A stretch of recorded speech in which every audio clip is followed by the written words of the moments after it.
Good morning, ladies and gentlemen. How are you doing today? This is your guy, DeMarcus, and I'm here for your motivational mix here with the Beta Project. You can always watch us on YouTube at Humble and Focused. All one word, 19, and today's video is enough. Your real truth. And today's quote is, you are enough. I mean, that's as simple as I could get it today. I just need to know that you are enough. And we're going to explain to you a couple things because there's some things that are going on in your life, or possibly going on in your life, that are dictating you from your greatness, distracting you or deterring you from your greatness. And so now we got to address that, because there's no reason that if you are enough that you should be distracted from everything that's supposed to be yours, because you're great enough to have everything that you deserve to have. Okay? How you doing? It's DeMarcus. I hope you guys are doing well. A little tight today. So yeah, you are enough already, ladies and gentlemen.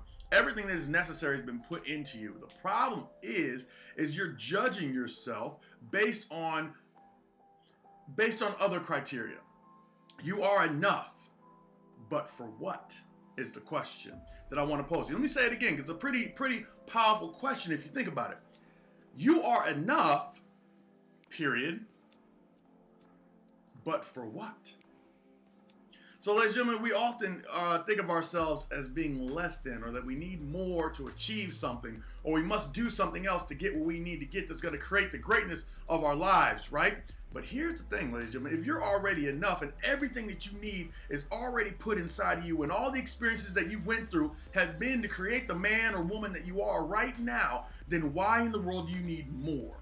More clothes, better haircut, better car, bigger house, better looking this, better looking jewelry, I mean, more money, better phone. I mean, all these things that we have to have. Ladies and gentlemen, whenever you were already enough from the jump, you were already enough, but we decided to start judging ourselves based on other people's criteria, from the media, from your people that you hang out with every day. You hang out with a whole bunch of this, and now you believe you have to be this, but you were never supposed to be that.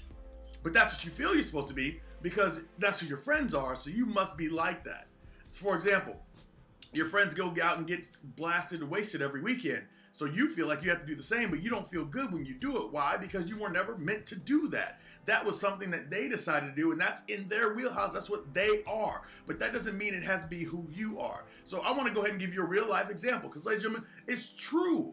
You are what you believe you are. And if you believe you're not enough, you will never be enough. You get what I'm saying? So let me go and give you this example. So my name's DeMarcus, and I got a problem. I need to get this. There's a piece of wood here. You see this wood? Got a piece of wood. This wood, I need to put, I gotta nail something in there. It's mandatory. I gotta nail it in here. And so the nail right now is my issue. See, there's my nail. That's a real life nail. See? Ow, ow, ow. Okay? Real life nail. How do I know? So I can't get in there, right? So, you know what? I'm enough. I'm going to go ahead and nail this nail in to this board here using myself. So let me get my hammer. Oh, there it is. I got my hammer. You ready? Okay, here we go. Hold on. Sorry, hold on 1 second. It's not going in. Maybe I'm holding it the wrong. Maybe it's a bad spot. Yeah, it's a bad spot. Let me come over here. I don't know why. Ooh, I got a little indentation. Maybe if I do this for another 10 years, I might be able to get through. But for some reason, I'm enough though. I'm a great person. I'm amazing. I do great things. I have a lot. You are enough. But for what, ladies and gentlemen? This piece of paper, this ream of paper that I have right here, is not designed to hammer in that nail. But in all reality, we're consistently putting ourselves in situations where we're judging ourselves based on how far we can get the nail in, and you were never designed to do that in the first place. But that is what you chose to do, and now you're complaining about how your life sucks, but it was never your intention. You were never meant to do that. You were never meant to be this book that was going to nail this in. You were meant to keep notes. You were meant to write down all the good stuff that needed to be remembered. That's what you were made for. Made for drawing and doodling and things of that nature. You were not made to make a nail go through a wall or through a piece of wood. but yet you're judging yourself based on the fact that you cannot nail this nail into this piece of wood. So now you're a failure. One of my favorite speakers right now, one of the guys I listen to is Prince EA. And he always talks about, if you measure a fish by the way it climbs a tree, it will always be seen as a failure. And that's what we've done in this society. Everybody must climb the same tree the same way. Whether you're an elephant and you're bigger than the tree, or you're a fish and you're in water and if you go up the tree, you'll die. We're all supposed to climb the tree the exact same way. Get to the top of the tree. That's what matters. You got to get there fast. It doesn't matter that you're a caterpillar. You've got to get up there fast. And if you don't, you're a failure. But ladies and gentlemen, that's the problem is that we're judging ourselves based on this nail. We're judging ourselves based on that tree we're trying to climb. And in all reality, we were never meant to climb trees in the first place. But you put that same elephant in the water and say, go swim the oceans. That elephant's going to swim for a little bit, but it's not going to be able to stay down there as long as a fish does. But if we continuously keep judging ourselves based on what we don't have and what we can't do, then we will never receive it in the first place. As a matter of fact, stay right there. I got something for you.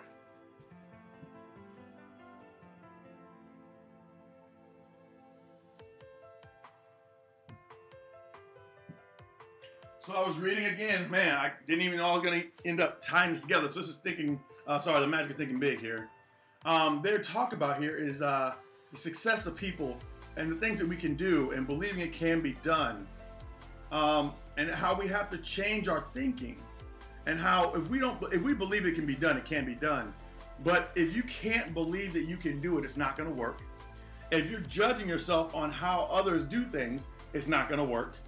Because when you believe, your mind finds ways to make it happen. But if you're consistently telling yourself you cannot do it because of the fact that you're a fish and you're trying to climb a tree, that's a problem. So you must find something, you must eliminate different words from your vocabulary. But in all reality, ladies and gentlemen, alrighty, let me see, I know it's in here. I just read it today. I read a lot today.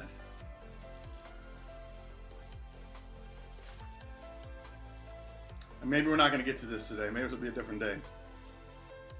Yeah, we're probably not going to get to it because I can't find it. But anyways, ladies and gentlemen, here's what I want you to do. I need you to take stock in who you are. I need you to do and kind of go over what your strengths are. And as you go over what your strengths are, I want you to think about, wait a second, how can I utilize these strengths in this way to create what I need to create, to be what I need to be, to bring life and to bring fun and joy to those things I need to be fun. If you're a great clown, like a literally great clown, you put on the mace, you're the best clown in the world, but you're stuck doing accounting. Are you really living in your justice? Are you really living in your gift? Are you doing yourself justice? You gotta think about this, ladies and gentlemen. The world is designed to keep us where we are. The world is designed to try to make carbon copies of everything. That's what school is designed for. I'm going to be real with you. I was a teacher. School is designed to make carbon copies of the thing that came before it using the same carbon copy book. But the problem is, ladies and gentlemen, they're only creating a workforce. You're a workforce. And if you're not going to see what you were putting our kids to the point where, we're sending them in these schools to create them as workforce. They need to learn this information, yes, but then we're judging them all based on the same criteria, where some child is not as strong as another child in this area. And yet he has to be a failure because of it. But ladies and gentlemen, you're just trying to take a notebook and hammer in a nail. You're not going to be successful that way.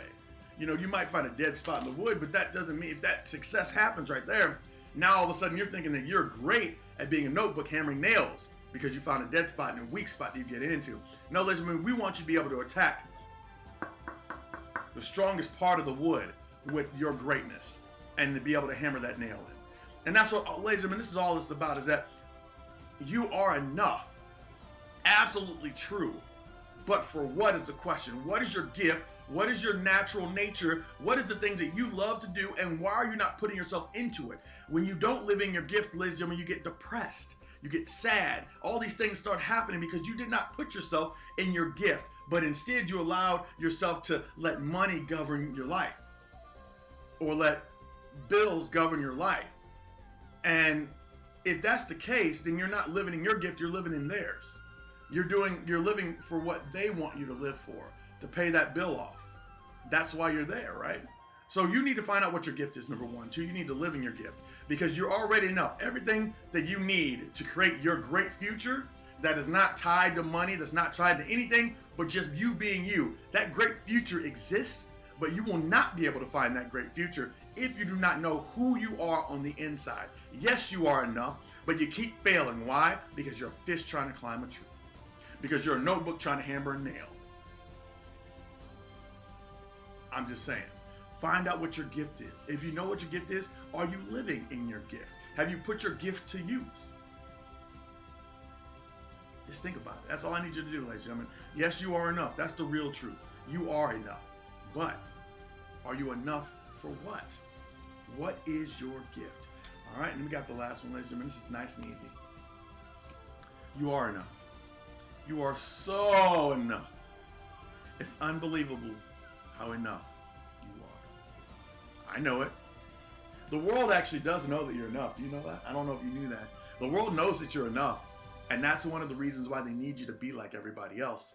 Because people who are enough and live in their gift change the world. But there's a lot of people out there that don't want that world to change. So they have to make you think you're not enough by telling you you're fat, by telling you you're dumb, by telling you you're slow, you're old, you're too young, you're too rich, you're too poor, you're too sad, you're too happy, they're trying to get you to be like these people on TV or in the media that don't even exist. You are unbelievably enough, but they can't allow your greatness to shine because that actually puts a damper in their plans. It's hard to control someone who already knows their gift. Nelson Mandela found his gift to change the world of South Africa. But had he given in, he would have never have done what he did. He spent most of his life, a lot of his life in jail, right? But they needed him to be quiet. They couldn't control him once he found his gift. They couldn't control this man once he figured out who he was and what he wanted to do. They couldn't control him anymore, so they put him in jail. Because they thought by putting him in jail, it would stop him from his greatness. But he was already enough. He knew he was enough. He knew he was so enough. It was unbelievable how enough he knew he was. So Nelson Mandela spent all that years in jail for the fact that he knew what he was worth. He knew his gift. But had Nelson Mandela, Martin Luther King, Gandhi, all these people, had they said, you know what, or Steve Jobs, I like to use Steve Jobs, if they said, yeah, you know what, you're right, I don't know, maybe I'll just go get a debt. Steve Jobs, you know what, I'm not really making any money right now, I'm just gonna go ahead and get a job at McDonald's and pay $17 an hour, or $10 an hour. We wouldn't have the world we have today. Nelson Mandela wouldn't have the world we have today. Martin Luther King, if he didn't know he was enough to march where everybody hated him, all these people were throwing rocks and stones and hoses and dogs. If he hadn't known he was enough, there would be no success in these areas. And I wouldn't be talking to you right now because it wouldn't be allowed. So, you are enough. You are so enough. It's unbelievable how enough you are. But you have to understand, you have to ask the right question, ladies and gentlemen. You are enough, but for what? Find out what your gift is needed. Find out what your gift is, and then put yourself into that. And let that be what guides you. Because, ladies and gentlemen, if you're working for money, you've already failed. But if you work in your gift, the money will come already in abundance of things that you've never thought of and never seen before. You're so worried about struggling that you forget that your gift is there and you're letting your gift go by the wayside. Les Brown says the most valuable place in the world is not in Fort Knox. It's actually in the graveyard for all those dreams that came to you that end up dying with you. So don't let your dream die just because you have a bill, but instead let that bill kind of chill out while you grow yourself. And as you grow yourself to great heights and great mountains, great heights and great mountains are achieved, you will never pay attention. That bill's like, oh, that bill? Oh, I forgot. Yeah, it's been paid off a long time ago. The lady from Spanx solved the problem. To be honest with you, ladies and gentlemen, you want to make $1 million in this world, solve a problem. I was talking to this young lady named Hope, came in and bought a car from me. And we were talking about that. I was like, you're going to school right now to be in a program that you really don't like. You're just doing it. Why are you doing it? She said, for the money. I said, well, you have this time right now. You could be utilizing that to grow into something. The lady who made Spanx saw a problem and solved it. And now she's a multi-millionaire, if not a billionaire. Why? Because you solved a problem. But we spend so much time trying to just solve our problem of bills, and we forget the world has problems too. We solve our problem with bills. We don't create $1 million, but we solve the world's problems. We create infinite wealth, and we help others in the process. Stop focusing on yourself. You're already enough. So whatever it is, you're taking your outside influences and letting them be and letting them control how you feel on the inside. You can't do that no more. It's time to move forward. And that's all I have for you, ladies and gentlemen. Just remember one thing. You are enough. You are enough. You are so enough. It's unbelievable how enough you actually are. And that's all I have for you, ladies and gentlemen. I hope you guys have a blessed Friday. Remember this as you go in the weekend. Be yourself in all aspects. Don't do anything that's not of you just because someone else is doing it. Because guess what? They may actually be a hammer and you're just a notebook. They may actually be a monkey and you're just a fish. Don't judge yourself by how they judge you. Judge yourself by who you are. And remember that always. And don't let anybody take that away from you because you're enough. And you're already enough. You just got to figure out for what. Find your gift and go into it. That's all I have for you, ladies and gentlemen. Thank you very much for being here. I will talk to you on